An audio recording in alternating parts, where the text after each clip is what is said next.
the film came about because this writer named Holly Grigg-Spall, she's originally British journalist, lives in LA. She wrote this book called Sweetening the Pill and had been trying to get it made into a documentary and sent it to me. And Ricky, like, this is kind of in your wheelhouse. The galley of the book, it was a pretty short book. So I read it on the plane from New York to LA. And by the time I got to LA, I remember I walked into Ricky's house and I was like, I think this book is like our next film.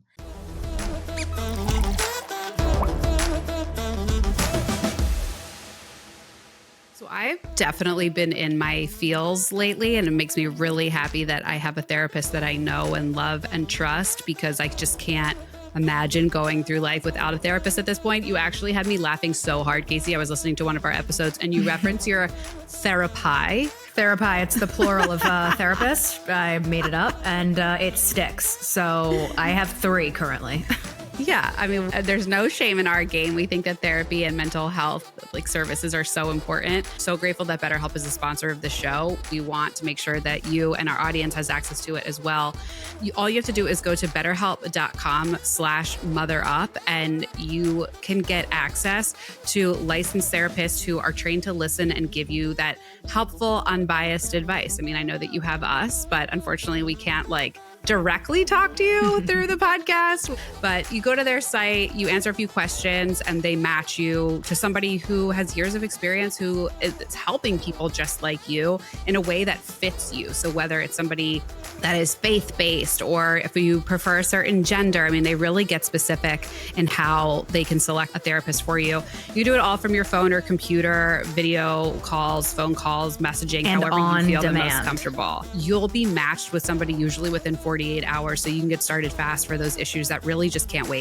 So thank you to our sponsor, BetterHelp. Let them connect you to a therapist who could support you, all from the comfort of your own home. Visit betterhelp.com/motherup and enjoy a discount of 10% off of your first month on us. I don't know about you, Gianna, but in my mind, you spend your entire female life, early life, teens, high school, college, trying desperately not to get pregnant. Correct. And that is one of your top goals. Get into a great school, find a cute boyfriend, get a killer prom dress, and don't get pregnant. That's what you're so concerned with. And maybe get some highlights. And we spend so much time trying not to get pregnant. We don't know anything about our reproductive systems. We don't know crap about our fertility score. I just made that up. Until you're trying to have a baby and maybe it's too late. Maybe your eggs are old or this or that or the other thing. Why are there fireworks behind me? Oh, that's so funny. I don't know. Riverside is really agreeing with what you're saying. Riverside is apparently also having fertility issues. So yes, queen. This is the content we need. But we don't know enough about our bodies. I had a child and I still don't know how it works. Or how about all the problems? Problem. All the changes that we go through as preteens that are is this an issue? And then we go to the doctor and then immediately what is their answer for anything that you would bring? Birth control. Correct. It's like the Pepto-Bismol commercial. It's extra bleeding, acne, irritability. Are you overweight? Blah, blah, blah. Correct. Here's a platter full of all the things that you could choose from. Suicidal thoughts, acne, bloating, and huge weight gain. And which one would you like? And also of course, anxiety and depression that you never knew existed and didn't know you had. Well, guess what? You didn't have it until you took this pill. So correct. It is pushed on us at an early age. And then we get to the age where we actually want to have kids. And now we don't know why we can't have kids or why there are other changes going on with our body or what's happening when we're pregnant that's not congruent with what we thought our body was doing and not supposed to. A million craziness. Anyway, we were stopped in our tracks a couple weeks ago, months ago, probably at this point, when we came across a documentary called The Business of Birth Control. Casey sent it to me and we were like, oh my gosh, this is something we need to talk about. Not want. Need immediately. So we started gently, politely stalking Abby Epstein. I was creeper status. Who is Here with us today, film director who made her debut in 2004 at the Sundance Film Festival, has gone on to win the Audience Award at Vancouver Amnesty International Film Festival, has had things premiere in Tribeca Film Festival. I mean, name the festival, she's been there. Name the celebrities, she's worked with them. She has powerhouses behind her bringing out messages for these passion projects. And one of the most popular was The Business of Being Born, that came out in, what was that, 2006, Abby? 2008. 2008. Okay. With Ricky Lake, and really highlighted this idea of a home birth and why, again, all of these things that are pushed onto us by society, and you need to go to the hospital, you need to be medicated, you need to be hooked up to everything, isn't the only way to do it. So we are so happy to have Abby Epstein here today. Thank you so much for joining us. And I'm like shaking with excitement for what we're just going to learn from you today. And of course, I had so many technical difficulties today, and I was like, this interview will happen. So we are so grateful. Thank you for dealing with me today. But thank you for being here. I am excited to be here. I love that you guys found the movie and that you responded to it. As you can imagine, it was a pretty uphill movie to try to put out into the world. You know, people really don't want to hear like the downsides of birth control, or the birth control we have, because there really aren't many other options. And, you know, it's really hard, obviously, when you're going to do something that's kind of like not embracing big pharma and the status quo. You know, you're going to have a lot of resistance. So I just like, I love that you found the movie, you know, and I love that you're sharing it, and that it resonated. Yeah, so I should note The Business of Being Born was 2008, and then The Business of Birth Control was in 2021. So still pretty recent that that's come out. Wait, I have a question though, on those numbers. Do you think that your audience, or I guess women in general, or humanity in general, was more open to the business of birth control as opposed to the business of birth? Because I feel like during COVID, after 2019, with the vaccine, with all of that stuff, I've had this kind of awakening where I'm questioning everything. And now I have a child and I'm questioning vaccines. So do you think people were more receptive given the timing of the release? You know, it's so interesting because it's such a good question, actually. And I feel like when we released The Business of Being Born, you have to remember 2008, the first question we would get after every screening was, what is a doula? Now, I don't care where you're living today. Most people at this point really kind of know what a doula is. If you're going to use one, not use one. So that was where we were in 2008. We were literally in like, what is a doula? So, you know, I feel like it was a hostile conversation, you know, like it was actually hostile. Like the idea of giving birth outside of the hospital, you know, we were not treated well on television. You know, even Ricky going on the Today Show or these morning shows, you know, there was kind of this animosity, right? Mm-hmm. Like that she was like endangering her baby by doing so. Well, the word that always comes up when I talk to people about it is like, are you a crackpot? Yeah. Like, are you a crackpot? Like, what are you doing? You're going to have a baby in a blow up tub in your house? Totally. Like, that's what people say. Totally. And there was this fear that it was going to be contagious, right? That like Ricky and Cindy Crawford and whoever were going to talk about this. There were like 2 people at the time. And then everybody was going to go do it. You know, it was going to be like everyone was going to go have a home birth, you know? Yeah. And meanwhile, so it's sort of interesting where cut to, I think when Business of Birth Control came out, it was interesting because like we would go on news shows, let's say, and the female anchors would be like, oh my God, I'm so glad somebody's finally talking about this. You know, there was like this implicit understanding and agreement about how much birth control sucks and how hard it is and all the side effects that we suffer through. You know, then there would always still be this kind of like, well, the doctors on our show don't agree with everything you presented, blah, blah, blah. But, you know, for whatever reason, I feel like, you know, the message was people were a little bit more ready for it. And I think for the exact reasons you said, that it was sort of like, you know, but then if you look at, you know, during COVID, there was so much home birth that we ended up putting the business of being born like just online for free for like thousands and thousands of people to watch as sort of like our gift to COVID, because all these midwives were like, I'm getting overrun, I don't know what to do, like I've all these people think they want home births and I don't really think they know what they want. I think they're just scared to go to the hospital, and that's like not a great reason. So it's but I mean they're both, I think, really controversial in their own way. Like they're lightning rod subjects, right? Like vaccines, like anything that you touch in this kind of realm of like medical and like female empowerment or personal body sovereignty, right? Like anything at that intersection. Well, look at the abortion discussion. Well, it's not really a discussion. I mean, look at that right now. I mean, they go hand in hand. And I think the biggest sticking point with birth control is like, we had this miracle pill and all you had to do was take it and you wouldn't get pregnant. And well, isn't not having a baby at 21 when I'm like in college and having fun way better than maybe feeling a little down once in a while or this? And it's like, you justify it. Yeah. And it's almost like, yeah. Is it weird that I felt accomplished when I would like take my pill every day? I was like, check it off the list, girl. Oh, yeah. Like you did it. It became today. like vitamins. It's like, Yes. yes, like I did what I was supposed to today. Exactly. How long were you on it, Gianna and Abby? Were you on it at all? Oh yeah, I was on it for a decade. Same. I was prescribed one of those stories where I went to the doctor for something was going on. I think I was getting ovarian cysts pretty regularly and experiencing abdominal pain. And their answer was birth control. I went on it before I was even sexually active. And I remember having to call my father and have a conversation with him and say, I just want to let you know, this is what the doctor said. This is what I'm going to try.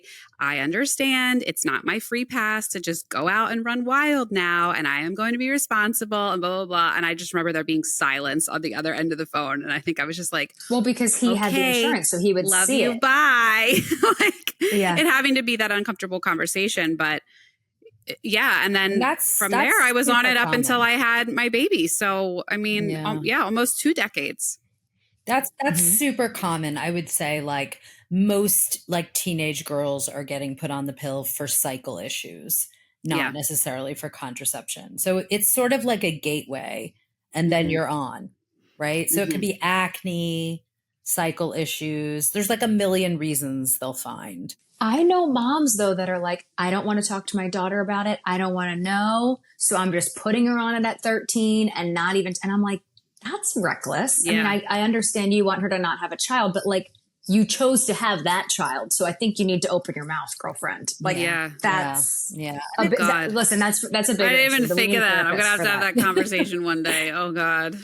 Yeah. Oh yeah. It is. And I think like, that's a whole problem with our country and our culture, like the lack of body literacy, the lack of sex education, the shame around it, people's discomfort in talking about it. Like I talk to sexual education teachers all the time that are like I talked to this one, she's like a younger woman going into schools in New York. And she's like, I literally talk to the people at the school who are supposed to be teaching this. And they're like, thank God you're here, because I don't even get this. They're like, I don't even get the body. Like, I don't even get what I'm supposed to be teaching these kids. So all they're really learning is how not to get pregnant. That's all they're learning is how to use a condom, really.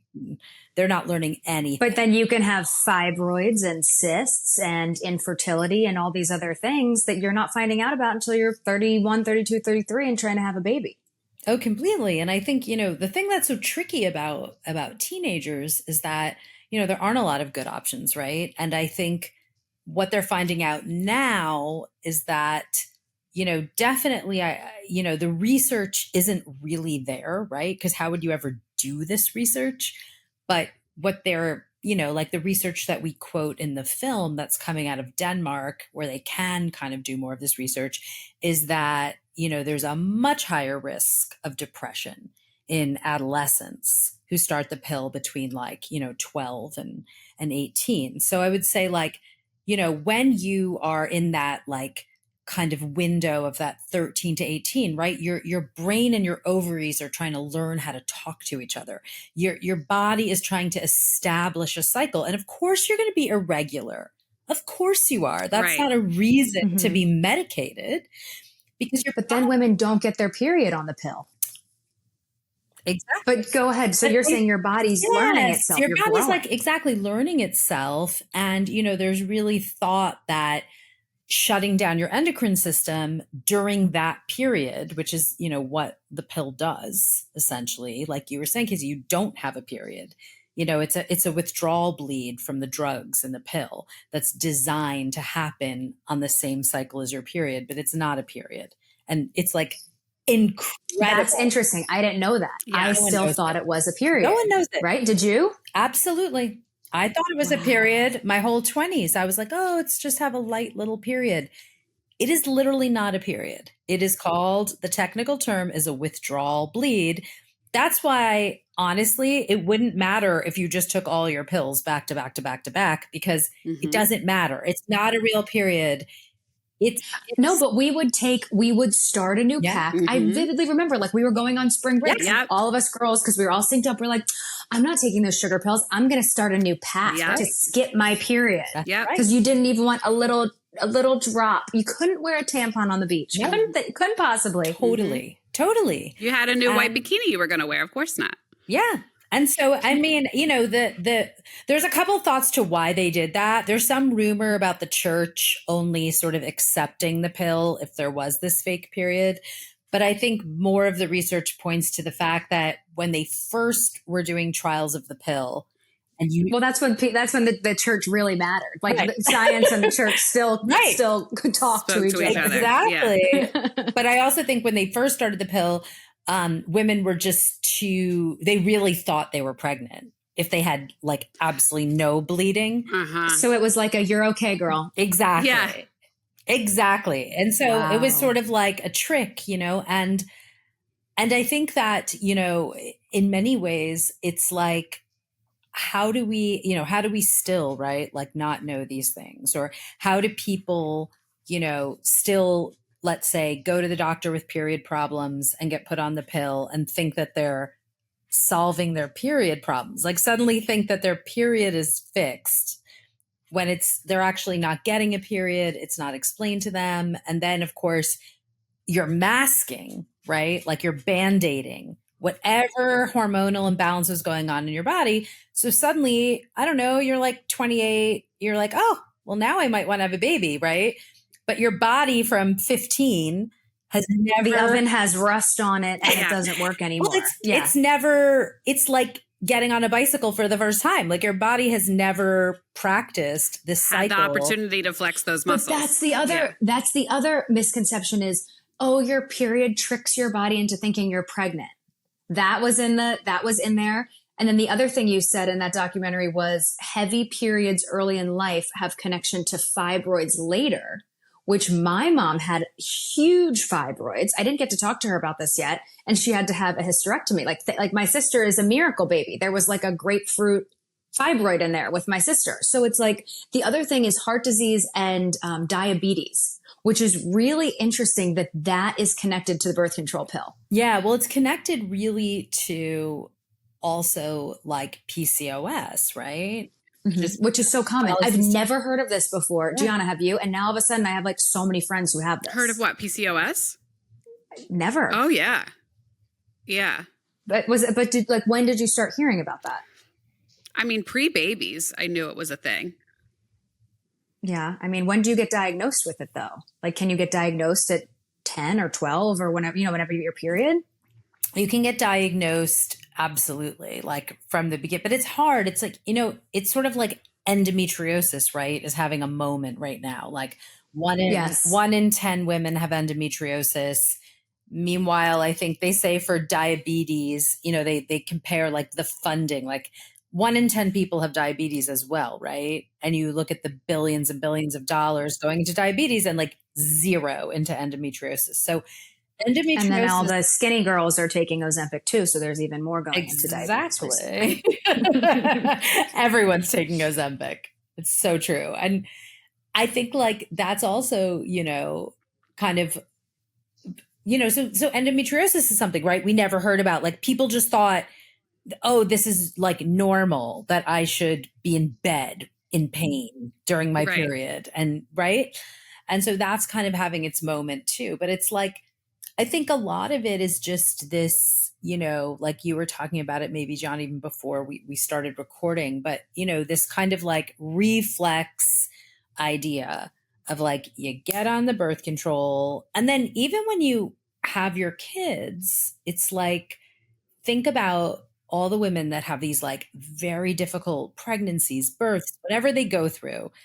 And then, the husband refuses to do anything, get a vasectomy, and it's like, no, vasectomies are hot right now. I feel like I hope. vasectomies are sexy right now. They should be. Like they should be, because they are sexy. It is sexy. Like it's a very, it's like that's really all that the man can do to like contribute to the situation. It's such a little thing. It doesn't affect him. And then it's like, it's oh, don't tell them that, Abby. Don't my tell God. them. No, I know. We are so sorry. Thank you for your sacrifice. Yeah. Oh, it we is. Appreciate you. What you have we done. Know.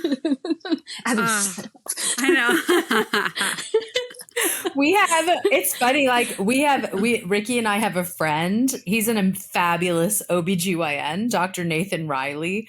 We love him. He's a really like progressive OBGYN. He's like all about home birth and like, vaginal breech deliveries. But he did this hilarious thing around his vasectomy because he even himself, is that he was like nervous. He was like totally nervous. Like, oh, I'm going to lose my Kundalini. I'm going to like lose my, and so he like documented it and he made all these hilarious videos and like, was trying to kind of just like, demystify it. But we were laughing because it's kind of like, yeah, I get it. Like it's a sensitive part of your body. But then, I mean, hello, look at what the other half's doing there, like growing life. And I think it's and then just getting destroyed on the exit. Exactly. No, exactly. For real. When, we talked a little bit about, Casey was saying how this came out really at a time when there was this kind of awakening in questioning or seeking out more information about the clinical world and the medical world. What was kind of like the biggest light bulb or aha moment for you in the research and the filming that you did for this documentary that was like, oh, I never knew that or considered that before? Yeah, well, I think, originally the film came about because this writer named Holly Grigg-Spall, she's originally British journalist, lives in LA. She wrote this book called Sweetening the Pill and had been trying to get it made into a documentary and sent it to me. And Ricky, like, this is kind of in your wheelhouse. And I remember the galley of the book, it was a pretty short book. So I read it on the plane from New York to LA. And by the time I got to LA, I remember I walked into Ricky's house and I was like, I think this book is like our next film. Because the experience I had reading the book is somewhat, I hope, the experience people have watching the movie. For me, it was that I connected the dots of my 20s. I connected all these dots through everything I never knew. And many dots, like physical side effects from the pill, that I was gaslit at the doctor and just told, this is something else, or like emotional, sexual side effects, even, partner selection, physical attraction. That is so interesting. I'll let you finish, but then we go back to that. Well, because it really happened to me. So when I was reading about it in this book, I was like, are you kidding me? That's a thing? Like that was because of my pill. There were like personality changes, mood changes, things they talk about how, you function a little bit more like a man, you lose a lot of your compassion, you're not cycling, you're sort of the same every day, thinking about God, I remember so many times in my, I was just so driven and ambitious and I wasn't always sensitive to other people in a way, and like, I just started putting all of this together. in this way that I felt so angry, and even going on the pill, because like you, Gianna, I was put on the pill before I was sexually active, and I was put on the pill because my period sort of disappeared in freshman year of college. Like it just stopped, right?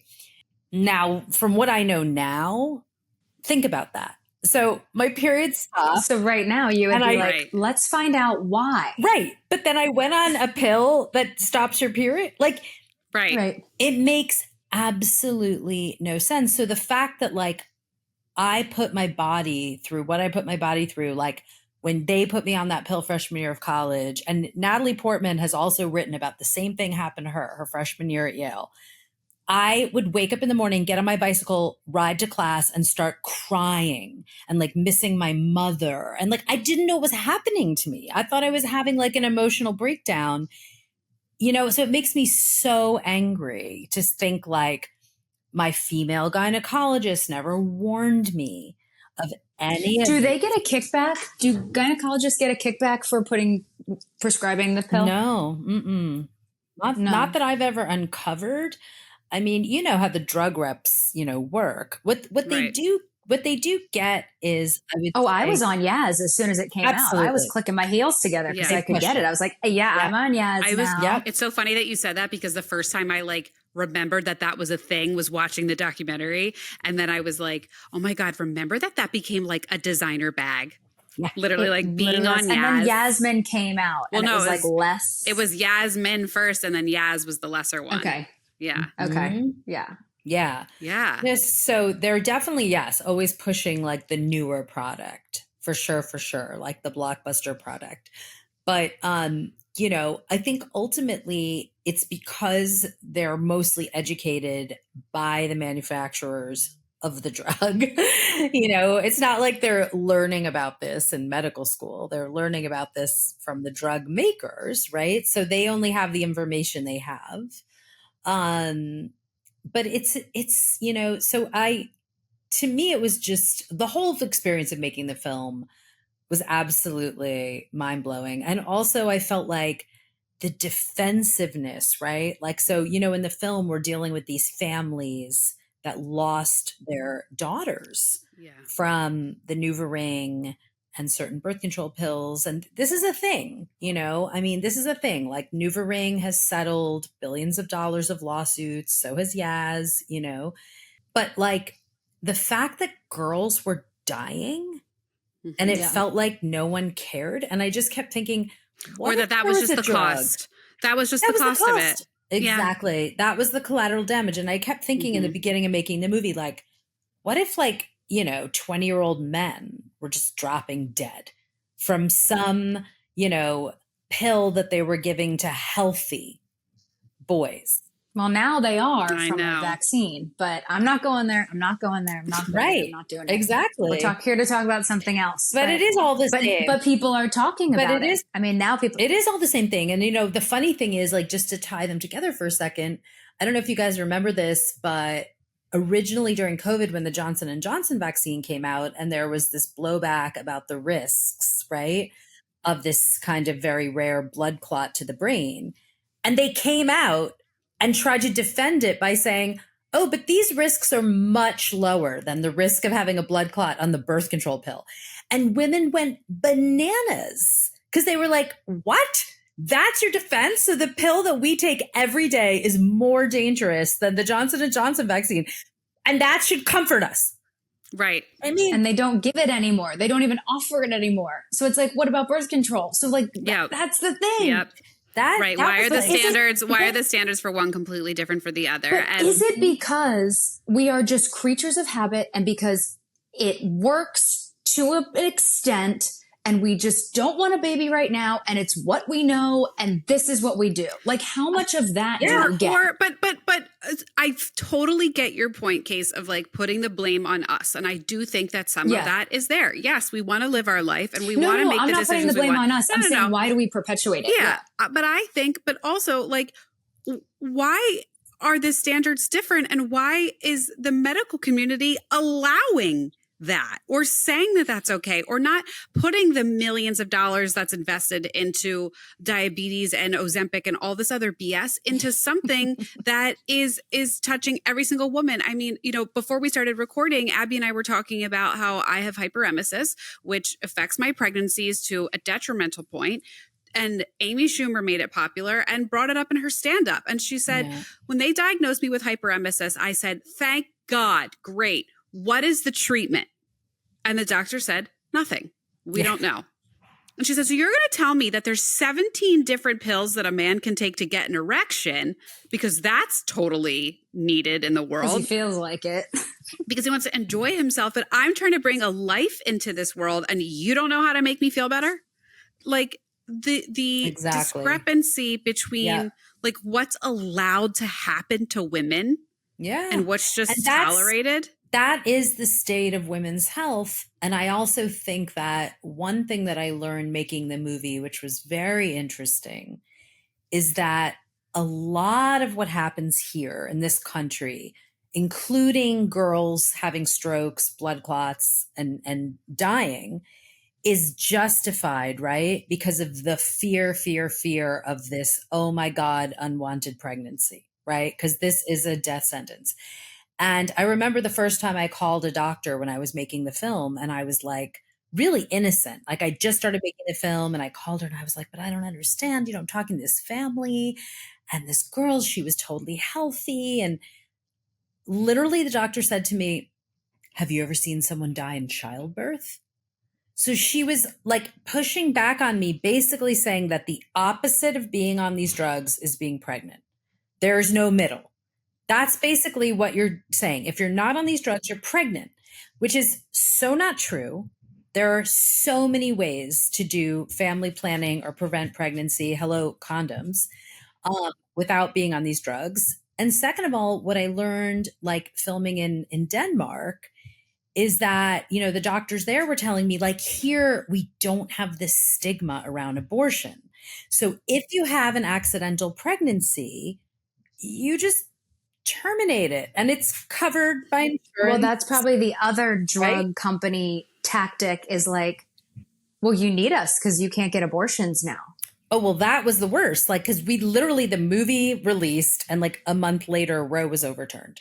So it was like the worst really timing in a way, because then you can't really have this conversation, right? Right. How was that? Like, how was the negative, like troll crap that would be flung at you?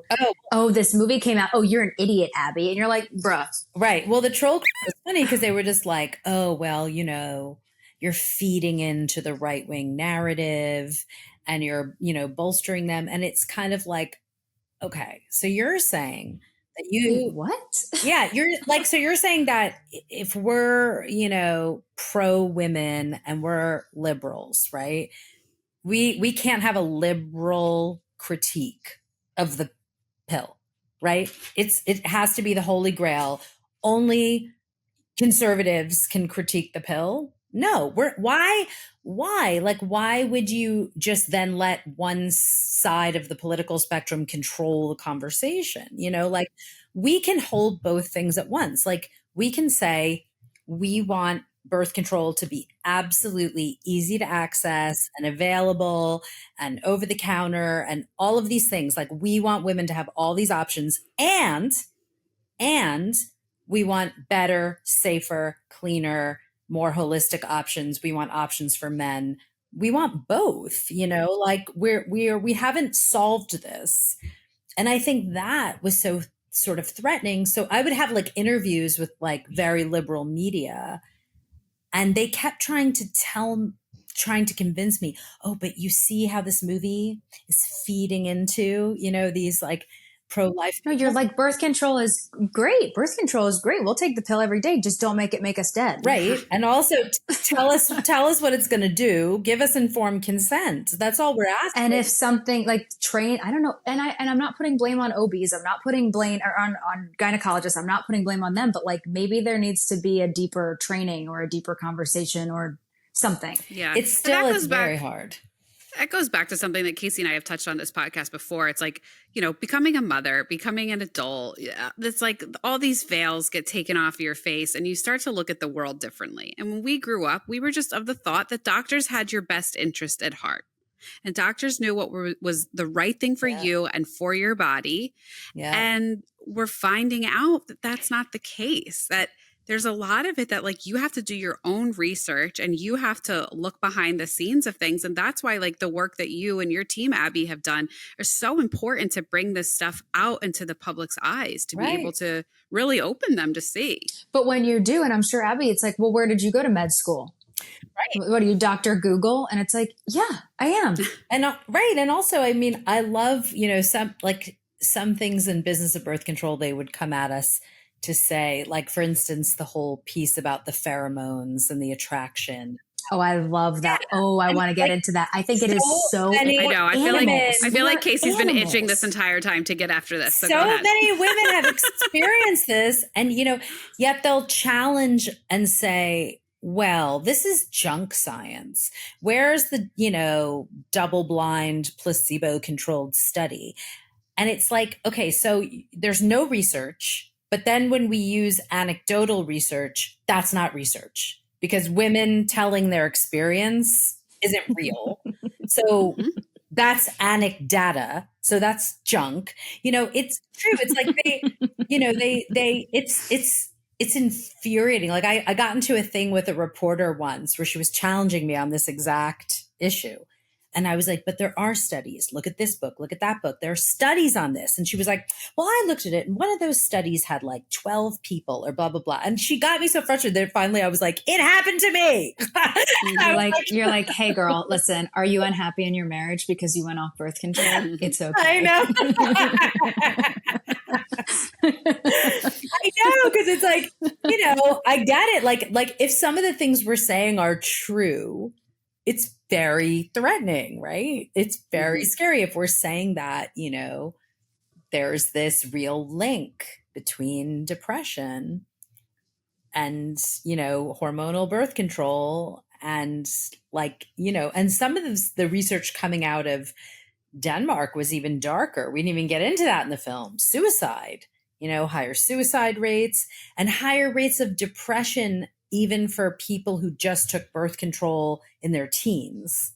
They even had higher rates of depression later in life. So like wow. Well, because think about how sensitive your system is. To your point, you're just getting your menstrual cycle. Your body you're becoming a woman, and then you're going to shove fake estrogen in your body and mess it up. And that is the thing. You lay these things out, and Gianna said it, and you said it, and I'm saying it. Duh. Like, how dumb was I? And I think, people get very confused. Like, there's a simple question we get a lot of times after screenings where people ask about HRT, right? Hormone replacement therapy. And they'll say, well, what do you think of that? Isn't that? And it's like, if you are doing hormone replacement therapy, which I, absolutely, again, believe is another area of life where women are not informed. They don't know anything about perimenopause. They don't know anything about menopause, right? Like if you're using HRT, you are using a bioidentical hormone. It is completely different. The estrogen and the progesterone that you're putting into your body are bioidentical. Your body sees that and is like, oh, it's estrogen. The pill and the patch and the ring and the shot, these are chemically altered structurally. Your body doesn't, it's a completely different thing. That's why it has all of these downstream, side effects, because it's like changing something, structurally in your receptors, and fake estrogen is not going to act like real estrogen, right? So like when you're naturally cycling and you have, those ovulatory periods of like really high estrogen, you feel amazing and you look amazing. And it's for an evolutionary reason because you are trying to, exactly. You know what I mean? And well, they even say like men find you more attractive when you're on your period which is so funny because you're like this troll under a blanket, but they can smell it and they find you attractive because you're fertile. they find you attractive if you're fertile. Well, there was like a famous like stripper study where they studied all these strippers that were on the pill and that were not on the pill. And the ones that were not on the pill got much higher tips, especially during their ovulation, because they were fertile. That's amazing. Yeah, because women on the pill are technically not fertile, right? Right. Well, we didn't know. Well, we didn't know that. I mean, we thought we were pregnant I thought I was pregnant for 10 years. Right. I mean, and the pheromone thing is very, very real. It's very, very real. And like, I have two, boys, but I will 100% tell them, when the time is right. If they're getting serious about someone, I'll be like, she has to go off her birth control for like 6 months before you marry her. Like, you know what I mean? Okay, but there's a question. Okay, here's a question. Gianna has a daughter, and I'm sure you get this question. Okay, Abby, your boys can put a condom on. Problem solved. Yeah. What is your alternative? Like, what do you tell people to do? I mean, other than like learn your body, learn your rhythm, track it, check your basal body type. Like, what do you tell them to do? Yeah. Because it's hard. Is there something you learned in the journey that is like you were talking about holistic options, or like something that is a little bit more, I don't know, healthy for the body for women to do? But we're lazy and we want the easy fix, and the easy fix is taking the pill every day or putting a ring up there. Yeah. And I think also because you have all these imagined other benefits, right? Like your skin clears up or your boobs get a little bigger. So people sort of weigh all that in. Well, I'm going to be, protecting myself from pregnancy, but I'm going to have these really light, easy periods. I'm not going to have my cramps. My skin's going to clear up, so it all sounds good. But I also think like, my son is a teenager, and one of his friends asked me, she was so cute. He was like, talk to my mom. She's the expert. She told me, she's like, I just started the pill 3 weeks ago. And do you know, is it like working yet? Like no one had explained to her like when it's actually, working. I don't actually know that answer. I don't know any of the answers to any of this stuff. Like you said, the pheromones thing, like that was not something they would ever explain to us. Like it's just, yeah, it's not. But I think like, to go back to your question, but I just, I told like this girl, my son's friend, because I understand that this is probably the best option for her right now at this age. I just told her, I said, listen, okay, you've been on it 3 weeks. How do you feel? Do you feel any low mood? Do you feel this? Do you feel that? Do you have any cramps in your legs? I went through things and I was like, I just want you to know that you are depleting your body of really key minerals. So you need to supplement while you're on it. Absolutely. You've got to take folate. You've got to, it really like. Well, what are they? So it depletes you of folate?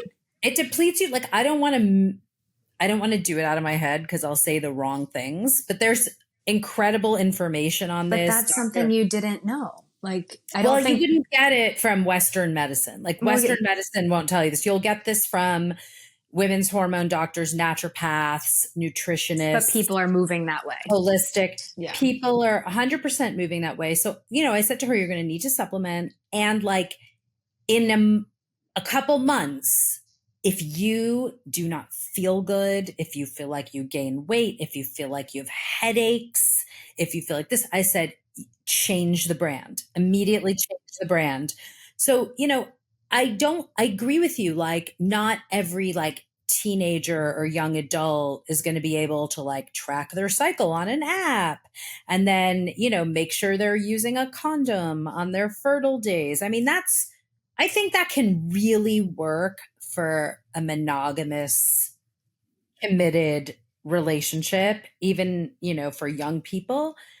But I think teenagers are, doing hookups, and we know that. And it's big time hookup culture right now. Mm-hmm. And that unfortunately goes back to the parents. And, it's, again, we always say add it to the list of things to do, but this is your child. You chose to have them. You want to set them up for life. And maybe that's a conversation. Unfortunately, you're going to have at 10 instead of 16. Totally. And there are things that people are doing to kind of work around this, which are super interesting, like the copper IUD, the non-hormonal IUD. Oh, that one scares me. Well, that's an IUD that's really designed or marketed to women who have had children, Mm-hmm. right? 'Cause it's really for somebody where their cervix has already been, opened. Most of the people I know have them without. What about Pried you, open Jake? by a child's head. No, but most Yeah. of the people I know have them have never had children. Well, that's new. Like, so what I'm saying is, and it's interesting that a lot of teens and younger women in their early 20s are opting for the copper IUD, even though they might have more bleeding and heavier periods for the first couple months.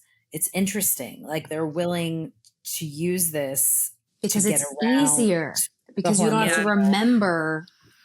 So my story was interesting, and one of those things too of like, what the heck? How did we not see this for years? I suffered from migraines horribly, and then come to find out, connecting all the dots, like you said earlier, like yeah, because it was brought on by the hormone shift that I was going through because of the birth control that I was You're on. feeding yourself. Yeah. So, I mean, I went to neurologist after neurologist. I mean, I would have been absolutely convinced that I had a baseball sized tumor sitting Correct. behind this eye because of one of the types of migraines that I used to get. And then I switched jobs. So I switched doctors because I worked at a new hospital. So I went to a new OBGYN there, and the doctors asked me a bunch of questions. And all of a sudden, another doctor comes in and was like, asking me questions about my migraine. And she said, do you get the migraines that have like the aura? And I said, yes. And she said, you need to get off of this birth control immediately She said, because I'm not you are at She honestly like saved your life. I'm not being dramatic, but she really might have saved your life because like whoa. I was that's a with somebody big else for sign. 5 years that never caught that. Again, at an academic medical center that never caught that and never said surprise anything. me. Wait, but what could that Neurosurgeons, Mary, neurologists. How long did you have the migraines and what could that have led to? It could have led to a stroke. They said I was an Yeah. incredibly high stroke risk. Incredibly high stroke risk. That It's gives so me chills. true. Oh my Yeah. God. No, So then I it's- switched and went to the Liletta, which was an IUD, and regrettably sitting here, like Casey said, basically just like, duh, I'll do whatever they say. Every time everybody says to me, like, or at doctor's office, are you on the hormonal or non-hormonal IUD? I have no idea. They just gave me an IUD. I don't know what the difference is. Like, I'm And you- horrifying Abby right now. And you threw the packet away that they gave you on the way out. You're like, what's this crap in my purse? I'm on the IUD. Fine. Treated me amazing for 4 years. It was great. I felt good. Everything was okay. And then leading up into my wedding, something happened where like everything was off. I started to gain a ton of weight, and my cystic acne was really bad. My OB, I'm going to blow Abby's mind right now. My OB's response to that was to put me on the pill on top of the IUD. Fast forward like 3 to 4 weeks, I had the most horrific migraine of my life. I almost passed out at work. I went home. Abby's literally meditating right now. She is literally in a quiet place. Oh my God. Her eyes are closed. Her hands are over her mouth.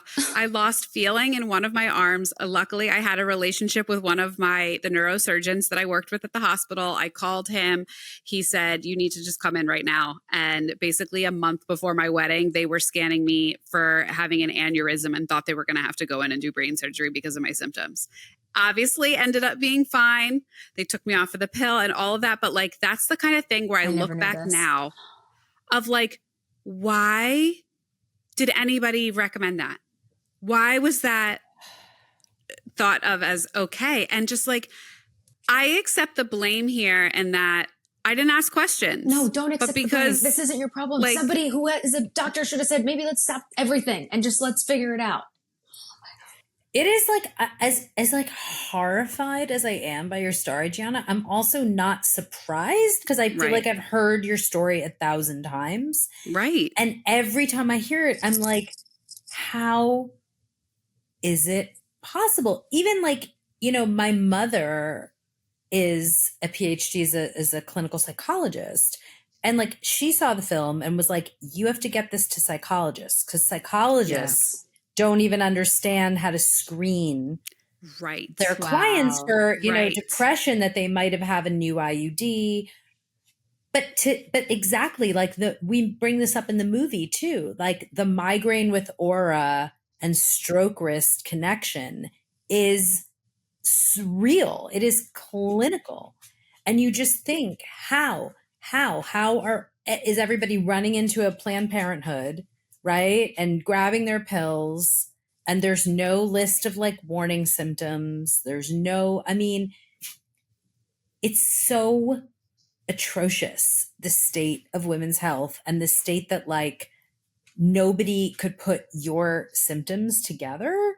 I know. Like, it's just, so then the it's same just thing shocking. happened after I had my second child, and I said, I don't want to go back on birth control. I just felt like, and maybe it's this awakening that you're talking about, Casey, but all of a sudden I was like, that's not for me right now or anymore. Like, I'm not ready to have another child, but like, I don't know that that's my option. And I then started to have a lot of other health issues that I think is a result of an autoimmune disorder from the pregnancies that I have, which we talked about are really rough.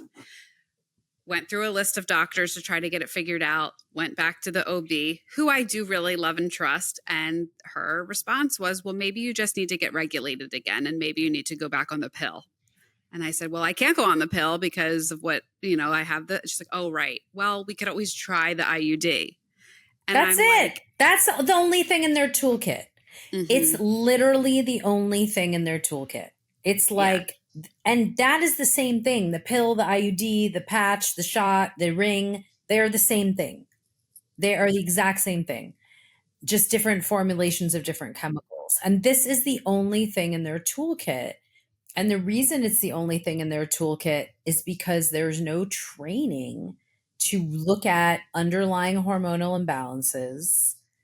And there's just no research, right? It's like anything to do.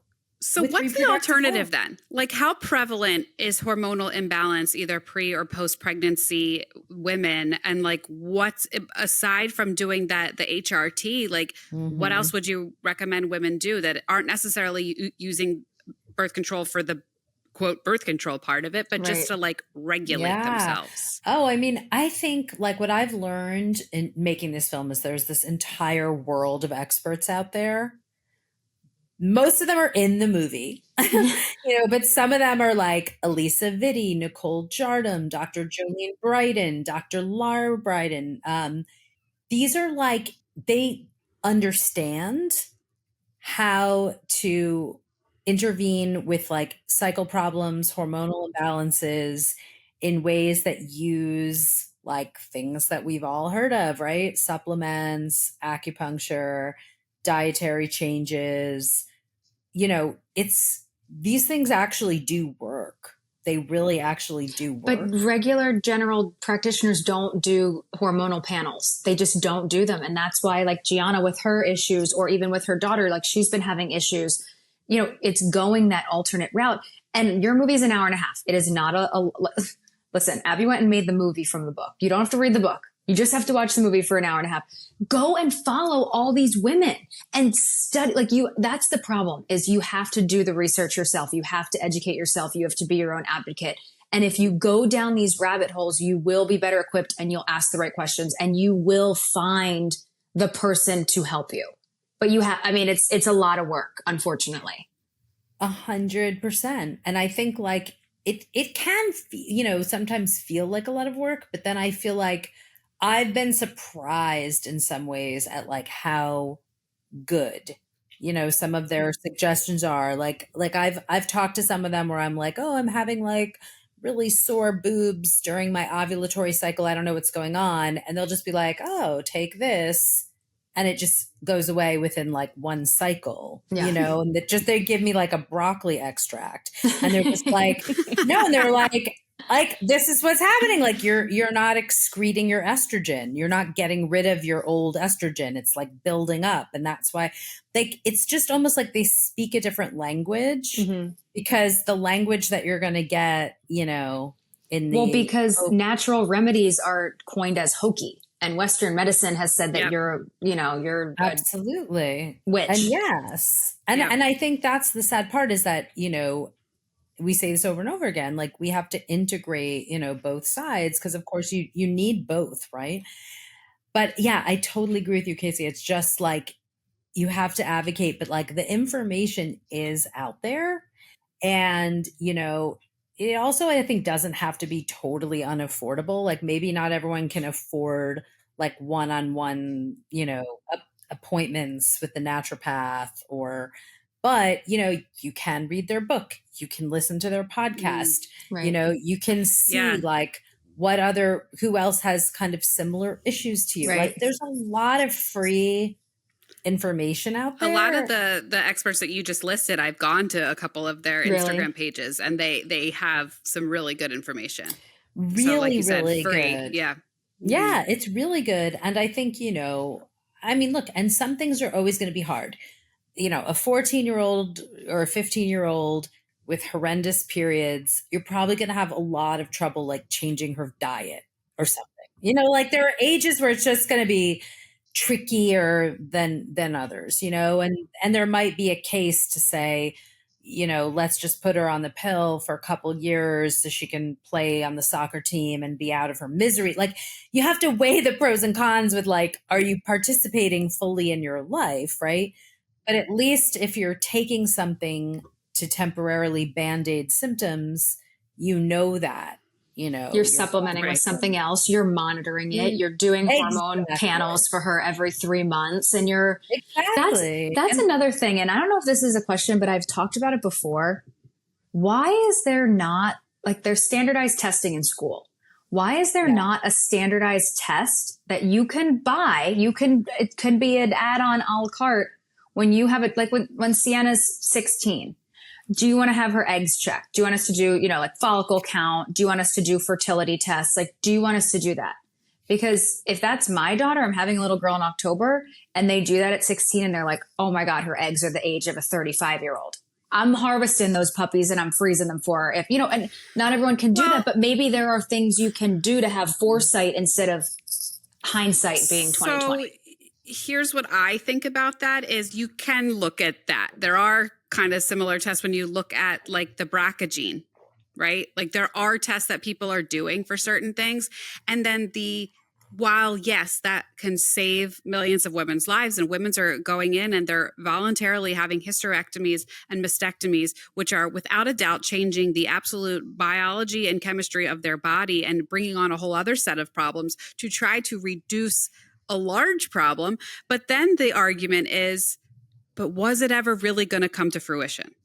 So are you then putting your 16-year-old daughter in through this, whole process to get her eggs? But would it have ever actually been a problem? Right. You're right. 100%. Or is it like a fear-based thing? You're right. I feel like I'm just every other person I know is dealing with something. Yeah. Trying to get pregnant. It's true. It's totally true. And I think that, I don't know, there's so many theories on that, but I also agree that, even with something like as simple as like hormone testing, I mean, if you go to naturopathic doctors, they'll do like a dried urine panel. I remember I did a dried urine panel through this company to look at my hormones. I brought it into my doctor and he was like laughing my ass. He was like, I don't know how to read this, Abby. Like, what does this mean? I don't understand. You're like, I don't know, do the doctor thing. What language is this in? Yeah. I was like, isn't this interesting to you? And I like explained to him how the dried urine works. And he was like, but even like with blood, like you get such conflicting information, right? Some OBGYNs will say, you can't test your hormones. Your hormones are changing constantly. So you can't test them. You can't, get a snapshot and they'll just like write it off. I've heard that a lot from a lot of women. So I feel like it's almost like, you have to kind of like find this gut instinct. And I think it's sort of like, like your experience, Gianna, where it's like so many women are gaslit and abused through the medical system and systemically disempowered. And, that by the time they go to have their baby, like in the business of being born, they're just literally like, okay, tell me what to do. I'm not in Right. charge here. I Right. know I've been carrying this for 10 months, but you tell me what I need to do. So it's like, I think that is part of the wake up that's happening. It's definitely happened in the pandemic, but it's really happening with Gen Z. Really? And Yeah. Alpha. They really don't want to take the pill at all.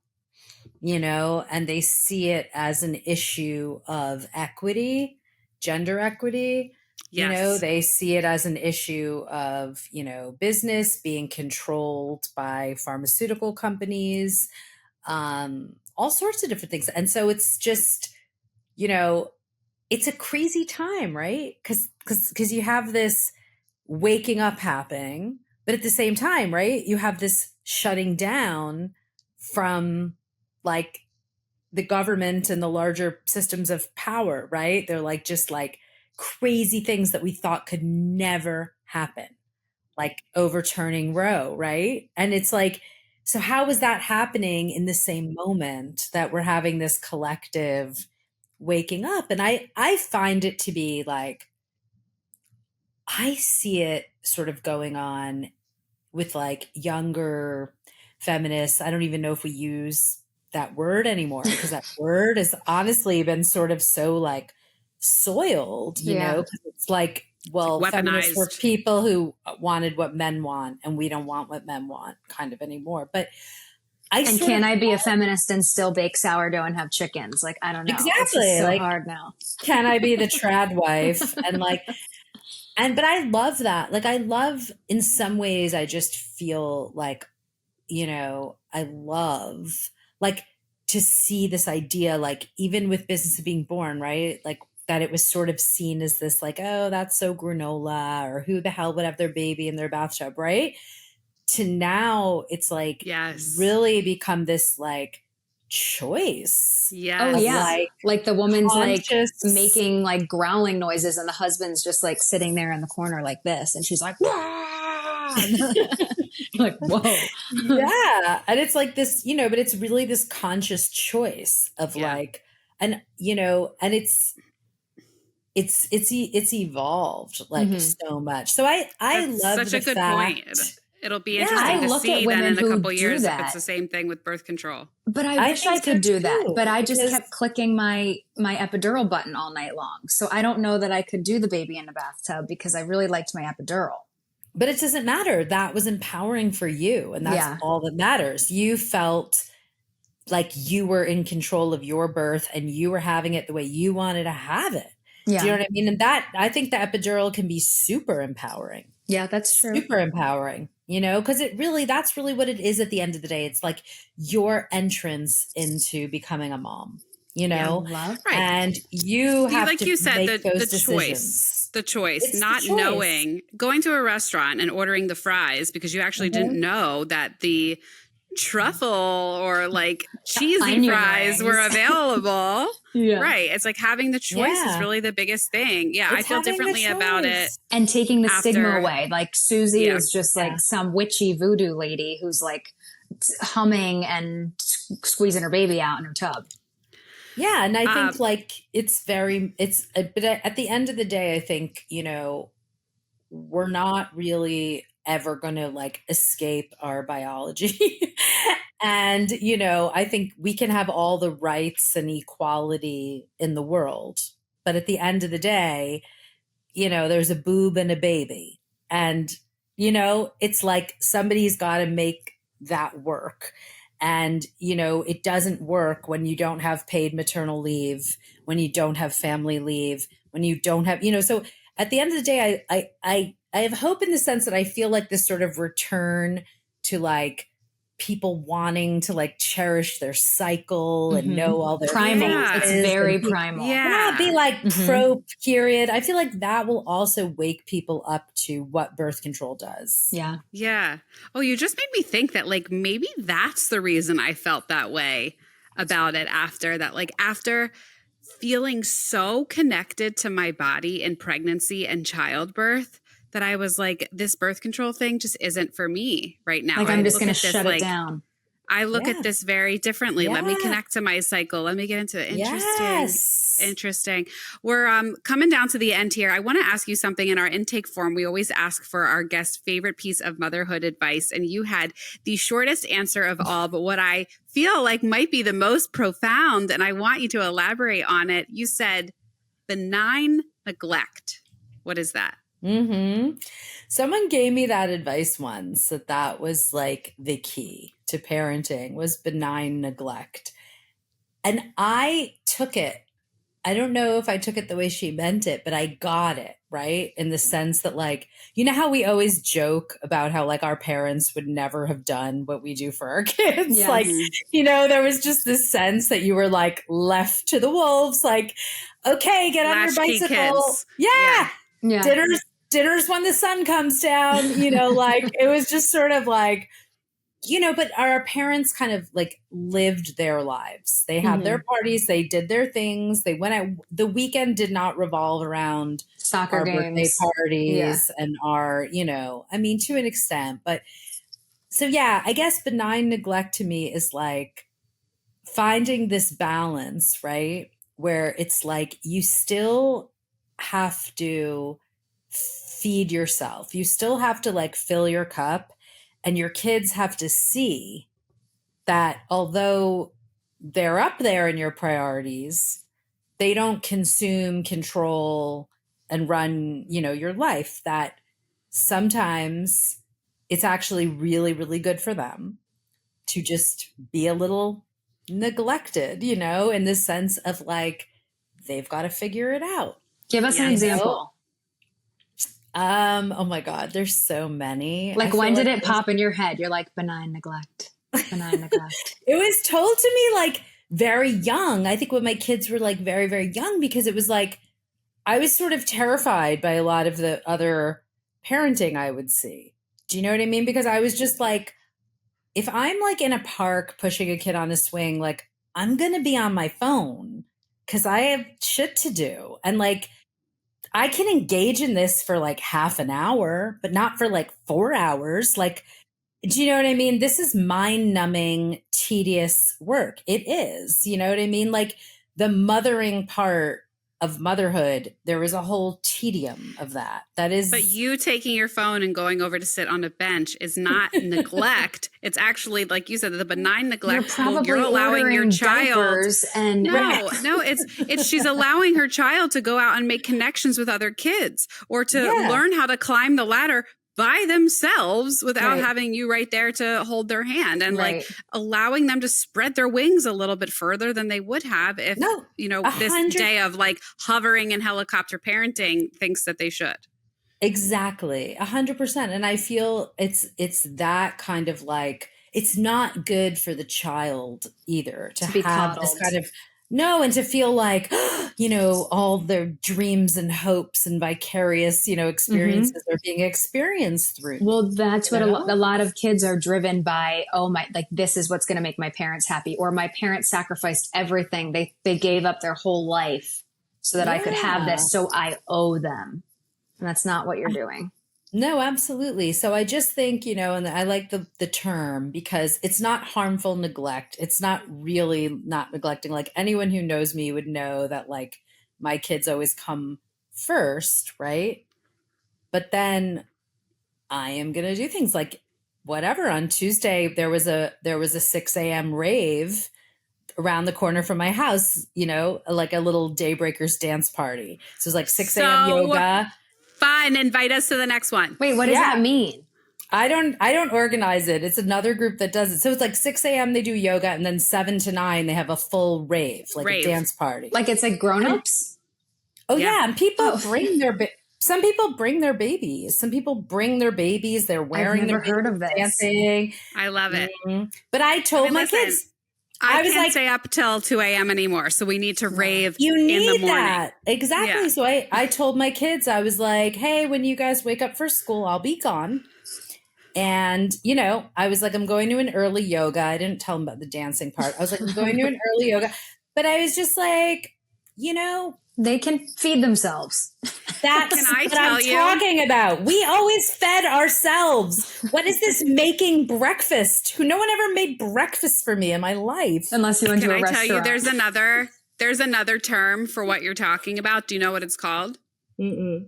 It's called mother up. Yeah. You are mothering up, my friend. Yeah. You were love it. such a joy. Oh my God. I feel like I got a boost of adrenaline.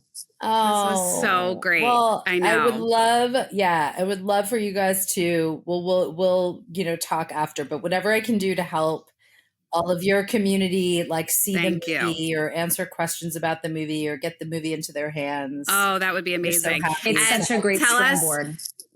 We'll post all your links to everything and Instagram and all of that. But tell us about your latest project. You just premiered something at South by Southwest. Can you give us a little sneak peek into what that's about?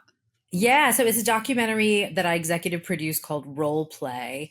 And it's actually about a group of college students at Tulane who put on a play to explore all these kind of issues around consent and sexual violence because they were having such high rates of sexual violence on campus. So it really explores, I think it gives you a really, really kind of clear glimpse on what it's like to be on a college campus right now.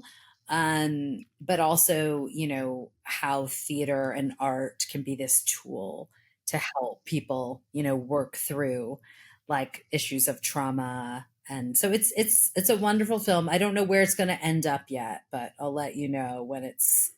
Definitely. We'll have to have you talk about a that. Guesstimate as to when that will drop? It doesn't have a home yet. It doesn't have a home yet, but it will. It will in 2024 for sure. Cool. Okay, so this year, due date 2024. For sure. date. Yeah, we're doing that for sure. Okay. Awesome. Yeah, Well, we're thank you definitely so much, having you Abby. back to talk about that. Thank you, Abby. Yeah, I would love to. You guys are amazing.